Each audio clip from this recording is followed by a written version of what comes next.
Hoy vamos a analizar un cambio, una transformación muy profunda, la de la educación en Cuba, justo después de 1959. Nos vamos a basar en un análisis muy interesante de Pedro Pablo Aguilera, que se publicó en Cuba por Cuba, Laboratorio de Pensamiento Cívico.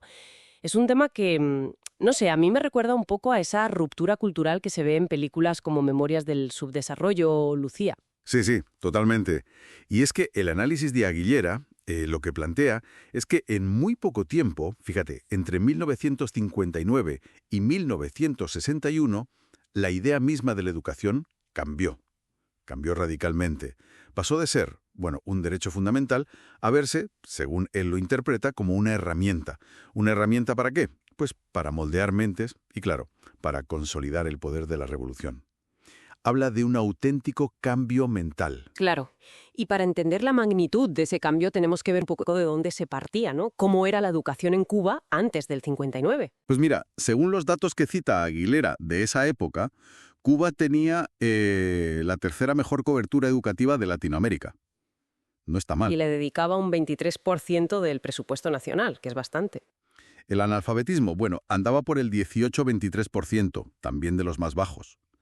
Pero Siempre hay un pero. claro, había un desequilibrio muy grande. En las zonas rurales, el analfabetismo llegaba al 40%. Y el modelo pedagógico que había era más bien humanista, ¿sabes? Que buscaba fomentar el pensamiento crítico. Vale. Y sobre esa situación, pues llega 1959 y la famosa Reforma Integral de la Enseñanza. Aguilera no la ve como una simple mejora, ¿verdad? No, él la presenta como una estrategia muy deliberada.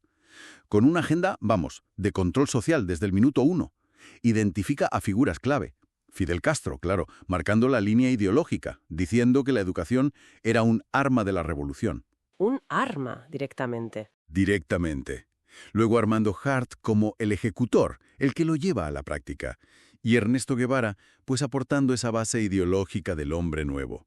Y junto a ellos, pues otros como Carlos Rafael Rodríguez, Juan Marinelo, gente con afinidades comunistas conocidas, según el texto. Aguilera subraya mucho la rapidez y sobre todo la falta de debate.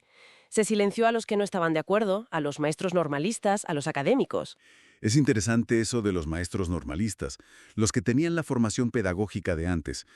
¿Hubo gente concreta que se opusieran, que alzara la voz? Sí. El artículo menciona a defensores de esa pedagogía más crítica, como Aureliano Sánchez Arango o José Ignacio Rivero. Pero acabaron ignorados o desplazados o directamente en el exilio. Y hay un caso que Aguilera cuenta con un significado personal especial, el de su propio abuelo, Diego González Gutiérrez. Cuéntanos un poco, porque eso seguro que ilustra bien la tensión del momento. Pues era decano de Pedagogía en la Universidad de La Habana. Y en los debates de la reforma universitaria del 60, él intentó mediar, ¿sabes? Para intentar salvar la autonomía de la universidad, la libertad de cátedra. Pero nada, acabó renunciando. Aguilera lo usa como ejemplo de cómo la universidad, pues, dejó de ser una casa de pensamiento, para convertirse, en palabras que él atribuye a su abuelo, en un centro de control del pensamiento. O sea, un cambio brutal. Incluso menciona cómo Juan Marinelo, que había colaborado antes con su abuelo en cosas más humanistas, pues como nuevo rector adoptó una línea mucho más dogmática. Esa pérdida de autonomía universitaria es un punto clave, sí. Y claro, para impulsar este nuevo modelo, el gobierno usó herramientas muy potentes. La más conocida, quizá, la campaña de alfabetización. Sin duda. Y Aguilera reconoce el valor social enorme que tuvo, ¿eh? O sea, enseñar a leer y escribir a cientos de miles de personas. Eso es innegable. Pero recalca la doble función, porque fue a la vez un vehículo masivo para llevar la ideología oficial hasta el último rincón del país. Los alfabetizadores no eran solo maestros, eran también instructores políticos en la práctica. Claro, esa difusión ideológica no paró ahí. Aguilera señala otro momento clave, más en lo cultural. Las famosas palabras a los intelectuales de Fidel Castro en junio del 61. Exacto. Esa frase, dentro de la revolución, todo. Contra la revolución, nada. En el análisis se interpreta como un ultimátum clarísimo. O estabas con la línea oficial o te quedabas fuera. Se acabó la libertad creativa y educativa, como se entendía antes. Y dentro de las aulas, ¿qué cambios concretos en la forma de enseñar menciona Aguilera? Pues mira, se impulsó mucho el conductismo.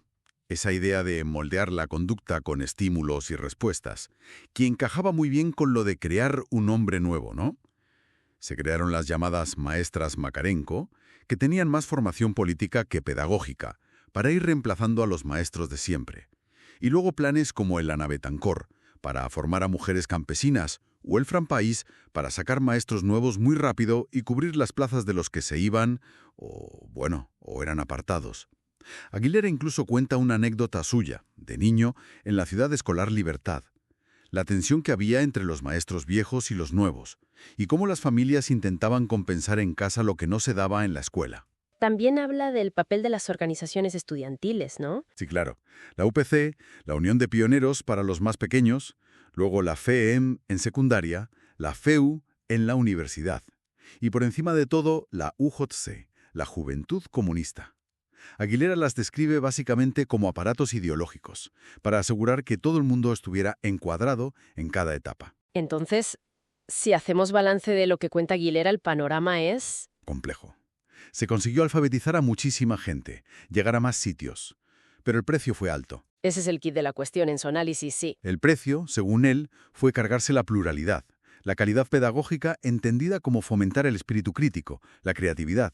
Y se instauró pues un modelo autoritario, dogmático, donde lo que primaba era la lealtad ideológica, por encima de la formación integral del individuo. La idea central, entonces, que recorre todo el artículo es esa.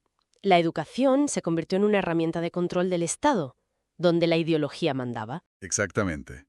Y Aguilera deja caer que eso fue solo el principio, que luego vendría la fase de las escuelas en el campo. Y eso, claro, te deja pensando.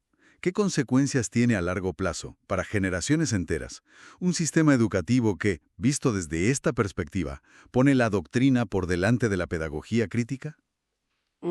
Es una reflexión final potente, desde luego. Recordamos que este análisis de Pedro Pablo Aguilera se publicó en Cuba por Cuba, Laboratorio de Pensamiento Cívico. Quienes quieran explorar más a fondo este u otros temas pueden encontrar más análisis y exploraciones en diversas plataformas.